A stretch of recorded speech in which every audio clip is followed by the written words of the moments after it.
ಎಲ್ಲರಿಗೂ ನಮಸ್ಕಾರ. First of all ಇಲ್ಲಿ ಬಂದಿರುವಂತಹ ಮಾಧ್ಯಮ ಮಿತ್ರರಿಗೆ ನನ್ನ ಹೃದಯದಿಂದ ಹೇಳ್ತಾ ಇದ್ದೀನಿ, ಐ ಆಮ್ ರಿಯಲಿ ಸಾರಿ.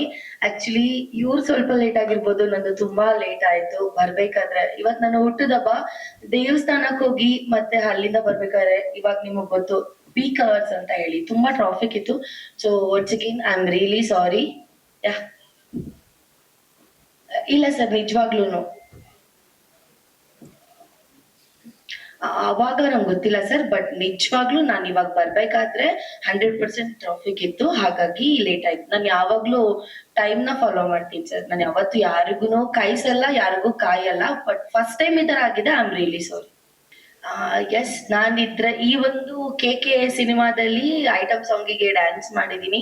ನಿಜವಾಗ್ಲೂ ಇದು ನನಗೆ ಹೊಸದಂತಾನೆ ಹೇಳ್ಬಹುದು. ಯಾಕೆ ಅಂತಂದ್ರೆ ಫೋನ್ ಅಲ್ಲಿ ಕ್ಯಾಮ್ರಾ ಮುಂದೆ ನಿಂತ್ಕೊಂಡು ಡ್ಯಾನ್ಸ್ ಮಾಡೋದೇ ಬೇರೆ, ರೀಲ್ಸ್ ಮಾಡೋದೇ ಬೇರೆ. ಕ್ಯಾಮ್ರಾ ಆನ್ ಫೇಸ್ ಮಾಡ್ತೀವಲ್ಲ, ಅದು ತುಂಬಾ ಕಷ್ಟ ಇದೆ. ಬಟ್ ನಿಜವಾಗ್ಲೂ ಈ ಸಾಂಗ್ ಕೇಳಿದಾಗ ನಾನು ಫಸ್ಟ್ ಟೈಮನೆ ಓಕೆ ಮಾಡ್ದೆ, ಯಾಕೆಂದ್ರೆ ನಂಗೆ ಲಿರಿಕ್ಸ್ ಎಲ್ಲ ಇಷ್ಟ ಆಯ್ತು. ಮತ್ತೆ ಇವಾಗ ಕನ್ನಡ ತೆಲುಗು ಅಂತ ಹೇಳ್ಬಿಡಿ, ಅದನ್ನು ಎಕ್ಸ್ಪ್ಲೈನ್ ಮಾಡ್ತೀನಿ. ಅಂದ್ರೆ ಆ ಕನ್ನಡದೂ ಇದೆ, ತೆಲುಗುನು ಇದೆ. ಅಂದ್ರೆ ನನಗೆ ಸ್ವಲ್ಪ ತೆಲುಗು ಬರುತ್ತೆ, ಹಾಗಾಗಿ ಅರ್ಥ ಮಾಡ್ಕೊಂಡೆ. ಆಸ್ ಅ ಆರ್ಟಿಸ್ಟ್ ಅಂತ ಅಂದ್ಮೇಲೆ ಯಾವ್ದೇ ತರ ಇರ್ಬೋದು, ಪಾತ್ರ ಏನೇ ಇರ್ಬೋದು, ಅದನ್ನ ನಾವು ಬೇಡ ಅಂತ ತಿರಸ್ಕರಿಸಬಾರ್ದು. ನನ್ ಪ್ರಕಾರ ಬೇಡ ಅಂತ ಅನ್ನೋರು ಆರ್ಟಿಸ್ಟೇ ಅಲ್ಲ. ಸೊ ನಾನ್ ಸಾಂಗ್ ಕೇಳ್ದೆ, ನನ್ಗೆ ತುಂಬಾ ಇಷ್ಟ ಆಯ್ತು. ಸೊ ಒಪ್ಕೊಂಡಿದ್ ನೆಕ್ಸ್ಟ್ ಡೇನೆ ರಿಹರ್ಸಲ್ ಇತ್ತು, ಮುಗಿಸಿ ಸಾಂಗ್ಸ್ ಎಲ್ಲ ಮಾಡ್ಕೊಂಡ್ ಬಂದ್ವಿ. ತುಂಬಾ ಚೆನ್ನಾಗಿತ್ತು. ಸೆಟಲ್ ಎಲ್ಲ ಕೇಳಿದೆಲ್ಲ ಕೊಡಿಸ್ತಾ ಇದ್ರು. So thank you. ಏನಾದ್ರು ನೀವು ಕ್ವಶನ್ಸ್ ಕೇಳಿದ್ರೆ ನಾನು ಆನ್ಸರ್ ಮಾಡ್ತೀನಿ ಸರ್. ಇಲ್ಲ ಸರ್, ನಾನು ಆಕ್ಚುಲಿ ಯಾವ್ದು ಮೂವಿ ಮಾಡಿಲ್ಲ. ಇದು ನನ್ನ ಫಸ್ಟ್ ಮೂವಿಲಿ ಫಸ್ಟ್ ಸಾಂಗ್, ಫಸ್ಟ್ ಡ್ಯಾನ್ಸ್ ಮಾಡಿದೆ ಸರ್ ಕನ್ನಡದಲ್ಲಿ. ಇಲ್ಲ ಸರ್.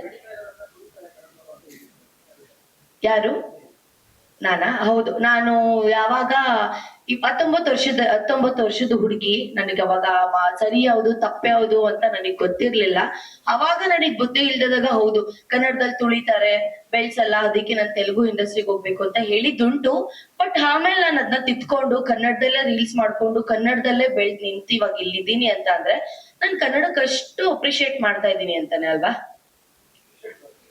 ನಾನ್ ಕನ್ನಡ ನಾನು ಅಪ್ರಿಶಿಯೇಟ್ ಮಾಡ್ಕೊಂಡು ಕನ್ನಡದವಳು ನಾನು ಅಂತ ಹೇಳ್ಕೊಂಡು ನಾನು ಕನ್ನಡದಲ್ಲಿ ನೀರ್ ತಿಂದು ಕನ್ನಡದಲ್ಲಿ ಅನ್ನ ತಿಂದು ಇವತ್ತು ನಾನು ಅಷ್ಟು ಮರ್ಯಾದೆ ಕೊಟ್ಟಿರೋದಕ್ಕೆ ನನಗೊಂದು ಮರ್ಯಾದೆ ಸಿಕ್ಕಿ ನಾನು ಇಲ್ಲಿ ಇರೋದು ಸರ್. ಮ್ಯಾಮ್ ಇವಾಗ ಆಲ್ರೆಡಿ ಹೇಳಿದ್ದಾರೆ ಅಲ್ವಾ, ತೆಲುಗು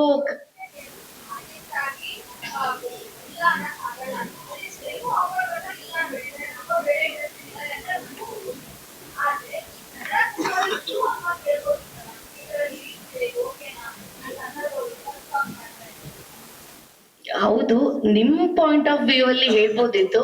ಬಟ್ ನನಗೆ ಆ ಸಾಂಗ್ ಕೇಳಿದಾಗ ನನಗ ಆ ತರ ಅನ್ಸಿಲ್ಲ ಮ್ಯಾಮ್. ಯಾಕೆಂದ್ರೆ ಇದು ಕನ್ನಡ ಮೂವಿ, ಕನ್ನಡದಲ್ಲೇ ರಿಲೀಸ್ ಆಗೋದು. ಎಲ್ಲಾ ಕನ್ನಡದವ್ರೆ ಕುತ್ಕೊಂಡು ನೋಡುವಂತಹದ್ದಾಗಿ ನೋಡ್ತಾರೆ, ಅರ್ಥ ಮಾಡ್ಕೊಂತಾರೆ ಅಂತ. ಸೊ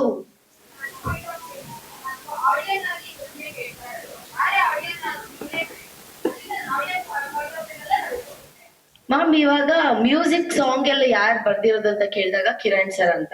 ಅವ್ರು ಎಷ್ಟು ಸಾಂಗ್ ಮಾಡಿದ್ದಾರೆ, ಎಷ್ಟು ಸಾಂಗ್ಸ್ ಹಿಟ್ ಆಗಿದ್ದಾರೆ, ಒಳ್ಳೊಳ್ಳೆ ಸೂಪರ್ ಸ್ಟಾರ್ಸ್ಗೆಲ್ಲ. ಸೊ ನನಗ್ ಅವಾಗ ನನಗೇನು ಅನ್ಸ್ಲಿಲ್ಲ ಕ್ವಶನ್ ಮಾಡ್ಬೇಕು, ಇಲ್ಲ ಈ ತರ ಇರ್ಬೇಕು ಆ ತರ ಇರ್ಬೇಕು ನನಗ್ ಅನ್ಸಿಲ್ಲ. ನನಗ್ ಓಕೆ ಅನ್ಸ್ತು, ನಾನ್ ಮಾಡ್ದೆ.